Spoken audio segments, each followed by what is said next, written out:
In the Bahamas, heads of government of the Caribbean community conclude the 44th conference session, which sought to strengthen a joint market and economy for the region.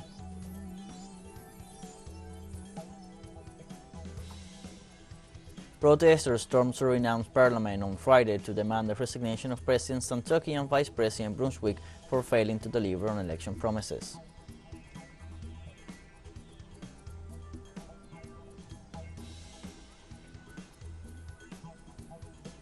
And hundreds of Syrian refugees affected by the earthquake are lining up at Türkiye's southeast border crossing, seeking to get back home after the Turkish government granted them a permission to leave for 6 months.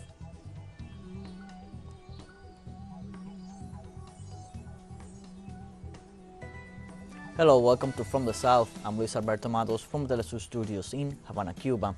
We begin with the news. In the Bahamas, heads of government of the Caribbean community concluded on Friday the 44th conference sessions, which seek to strengthen a joint market and economy for the region, its flagship program. Discussions also seek to flesh out strategies related to COVID-19, other health issues, food and nutrition security, climate change and climate financing, as well as regional security. Also, participants in a three-day event under the chairmanship of the Bahamas Prime Minister Philip Davis continue to press for a local solution to the unrest in Haiti. Canada's Prime Minister Justin Trudeau reaffirmed on Thursday his country's commitment to finding a lasting solution to Haiti's problems and announced the dispatch of additional security personnel to assist local government.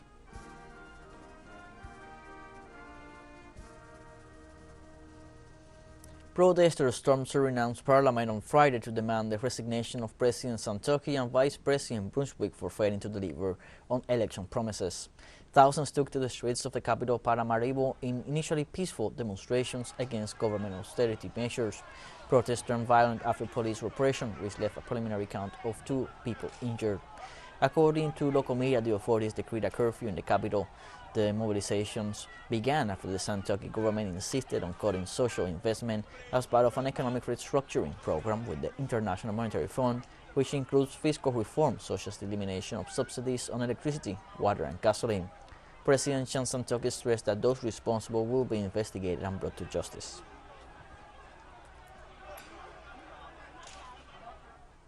During a press conference following the 44th regular meeting of heads of states and government of the CARICOM, Roosevelt Skerrit, Dominica Prime Minister, made a call for calm and the restoration for peace and order in Suriname. And we do hope that all actors can respect the rule of law and respect people's right to move freely. And we certainly condemn the storming of the parliament. It appears that this is becoming a practice in our hemisphere, and it's something that we all need to seek to condemn and to stamp out in our hemisphere. And we call for calm and a restoration of peace and order, and allow for dialogue to take place, and the issues among the Surinamese people can be addressed in a respectful, lawful manner. And so we call on all to respect the rule of law and to maintain the rule of law in Suriname. Thank you. When asked about the situation in Haiti, Philip Davis, the Prime Minister of the Bahamas, said that within weeks the efforts of CARICOM in helping Haiti will be seen. Issues are alive to us, and the humanitarian aspect to the issues in Haiti has to be addressed as well.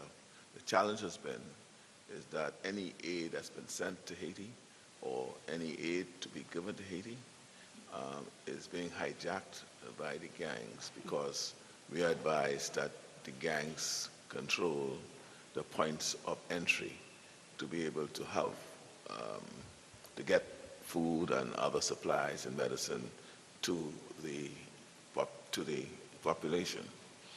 There is an urgency to the matter, and that's why I would have said within weeks. Don't want to give the times now, but within weeks, I dare say within the next 3 weeks, you would see the results of the efforts of CARICOM. Those issues are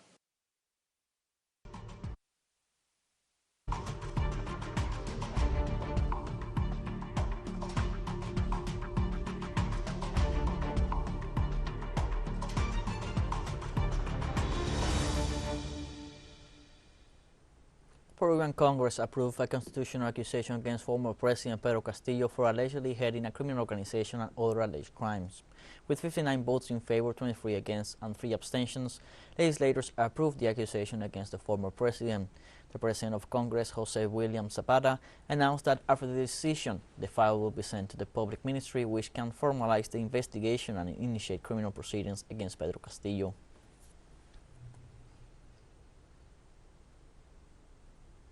Mexican President Andrés Manuel López Obrador indicated on Friday that he refuses to give the presidency of the Pacific Alliance to Peru because he does not want to legitimize the coup d'etat carried out against the ousted President Pedro Castillo.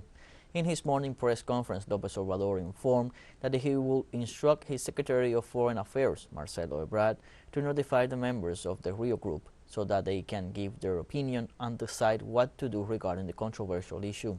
President López Obrador recalled that when Mexico was going to hand over the presidency of the Pacific Alliance to then-President Castillo, the Peruvian Congress did not allow him to leave the country.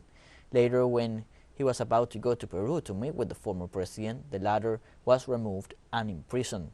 The Mexican head of state pointed out that regarding Castillo's situation, there is a lot of disinformation which only suits the oligarchy groups of Latin America and the world.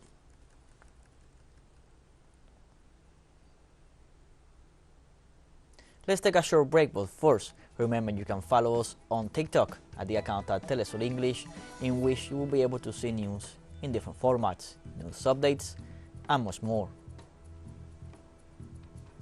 Other stories coming up, so stay with us.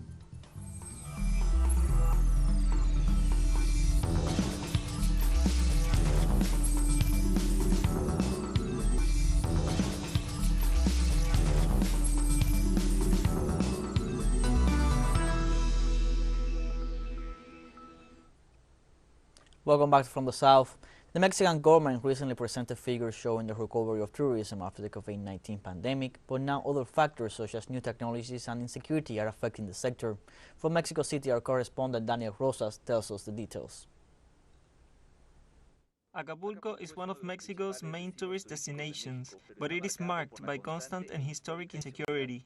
A few days ago, a waiter was shot at, and moments before, 3 other attacks were registered on the beaches of this popular destination. In recent years, Acapulco Guerrero has been the epicenter of violence in the south of the country. In recent days, executions have been perpetrated on the beach strip of the port of Acapulco despite the presence of the military, with foot patrols and even meters from where the checkpoints are located. People have been murdered. Another favorite tourist destination is Cancun. However, in recent weeks, a dispute between cab drivers and operators of companies such as Uber has generated concern, as documented by local media. Many citizens are preferring to request the service of the Uber platform once the city of Cancun closed 2022 with the second highest figure of perception of insecurity during the year, as 82% of its population over 18 years of age consider feeling insecure in the locality. Despite these facts, tourism activity rebounded. For example, the arrival of international travelers grew by more than 20% with the arrival of more than 38 million people in 2022 compared to the previous year. Economic revenue also increased by more than 42% in the same period, with spending of more than $26 billion. Official figures prove Mexican President Andrés Manuel López Obrador right, who assures that the events in Cancun are overestimated.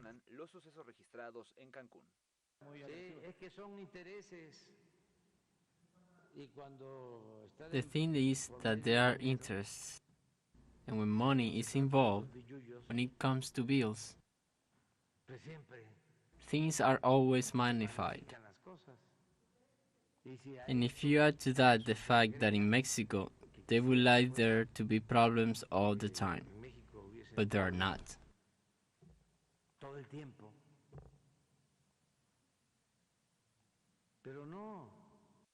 Although Mexico has not yet reached the tourism levels recorded in 2019 prior to the pandemic, there is optimism that it will recover by 2023. Tourism is one of the main foreign exchange earners for Mexico, along with remittances and exports. Daniel Rosas, TeleSUR, Ciudad de México.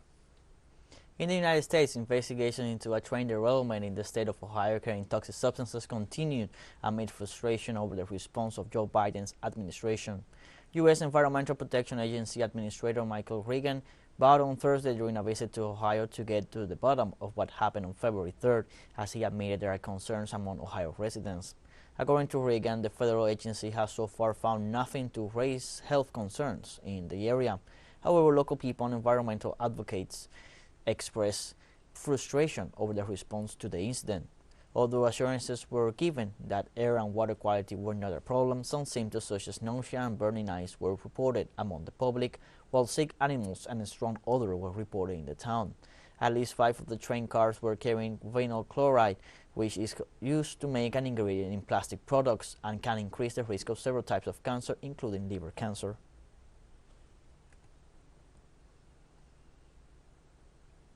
In the United States, 6 people were fatally shot Friday in a small town in rural Mississippi near the Tennessee state line.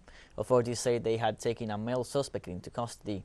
Mississippi Department of Public Safety spokesperson Bailey Martin confirmed to the press the killings in Arcabutla in Tate County. According to an Associated Press database, the shooting is the first mass killing in the U.S. since January 23rd. We saw the last of 6 in a 3-week period. Elementary school and a high school in nearby Coldwater both went on lockdown while the suspect was being sought. The identity of the suspect and his motivation have not yet been revealed. Arcabutla lies about 50 kilometers south of Memphis, Tennessee, and according to the 2020 census is home to 285 residents.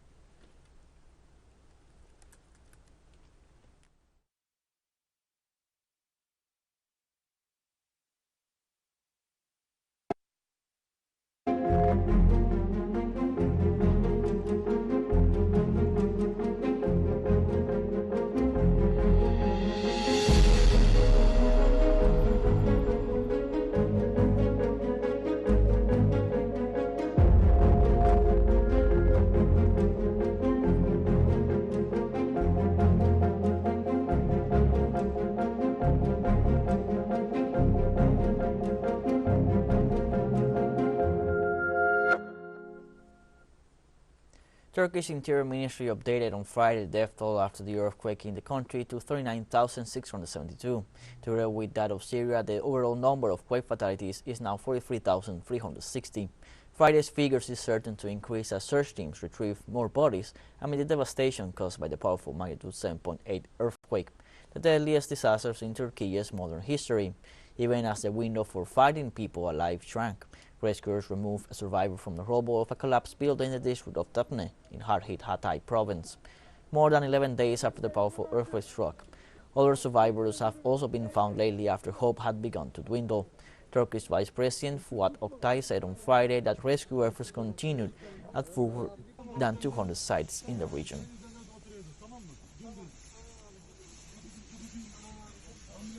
Hundreds of Syrian refugees line up at Turkey's southeast border crossing seeking to get back home after 12 of their adopted country were destroyed by the earthquake. This week, Turkey allowed Syrian refugees with ID cards from one of the quake-hit provinces to leave for 3 to 6 months. Many of those queuing are traveling with their families and large amounts of luggage, waiting for border security personnel to let them through. Nearly 4 million Syrians have settled over the past 12 years in Turkey after fleeing a civil war that has devastated vast areas of their country and killed nearly 500,000 people and displaced millions more.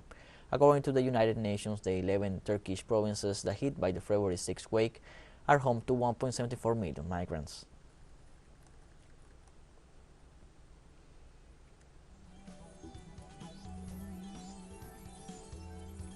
And we have more news coming up after a fun short break, so don't go away.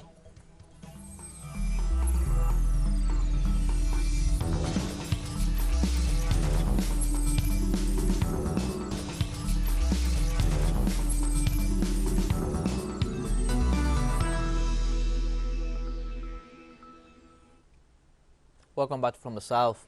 On Friday, Russia's gas company Gazprom announced that they are aiming to become the largest gas supplier to China. Gazprom announced it has the ambition to connect gas infrastructure in European and Eastern regions.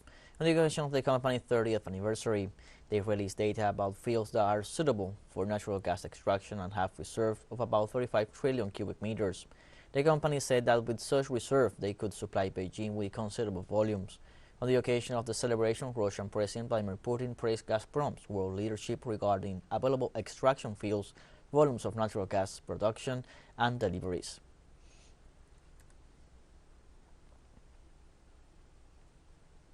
In the United Kingdom, over 100 security and visitor services staff at the British Museum in London continue with a strike that began on February 13th, demanding fair pay. The striking museum workers belong to the cultural group of Britain's Public and Commercial Service and are demanding a fair pay given the current inflation rate, which stands above 10%. In this context, the offer of a 4% pay rise made by the museum was seen as wildly insufficient. Member of the Labour Party, John MacDonald, took to Twitter to support the strike action, denouncing the historic institution was being operated on the basis of low pay for its professional and dedicated staff. British Museum Director Hadwig Fisher said in a statement that he respects the decision to strike, but expressed regret that families' visits to the museum during the midterm break would be affected by the strike.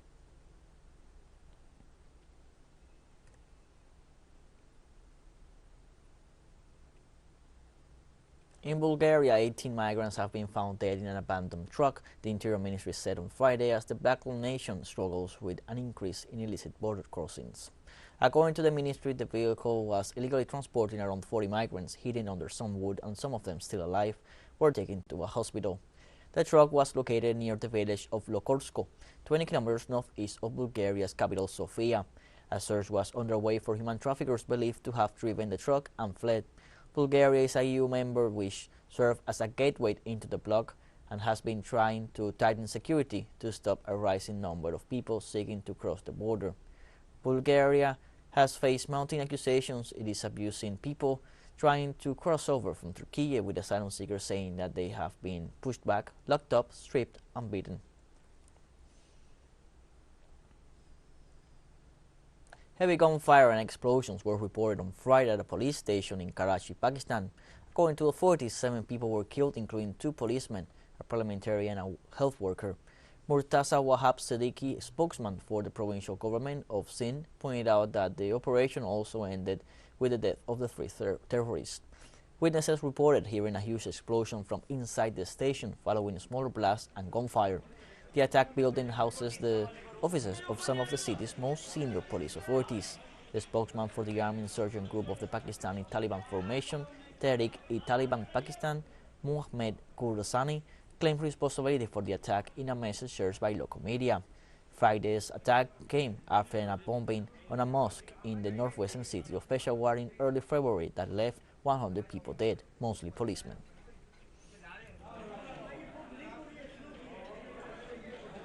Thousands of Palestinian prisoners staged a sit-in in Israeli prisons after Friday prayers in the 4th day of protests against punitive measures taken by the Israeli Prison Service. Prisoners' Supreme Emergency Committee, which brings together representatives of all Palestinian factions, decreed a mobilization in rejection of Tel Aviv's actions. The movement was launched on Tuesday in Nafha prison, where the authorities took retaliatory measures, including cutting off the hot water in the bathrooms in the middle of winter.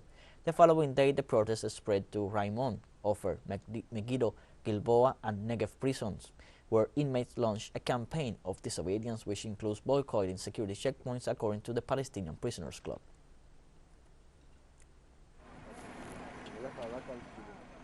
A United Nations agency warned on Friday that armed clashes in recent days in the northern Somali city of Las Anod have caused the displacement of some 60,000 people in Ethiopian territory.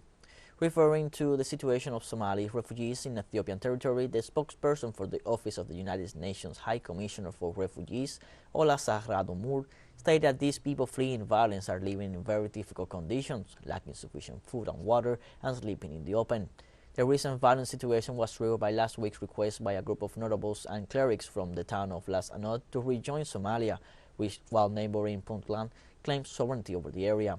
The nation is considered a divided country without an effective central government and dominated by clans and warlords since 1991, when allied militias overthrew the then army-backed president Mohamed Siad Barre.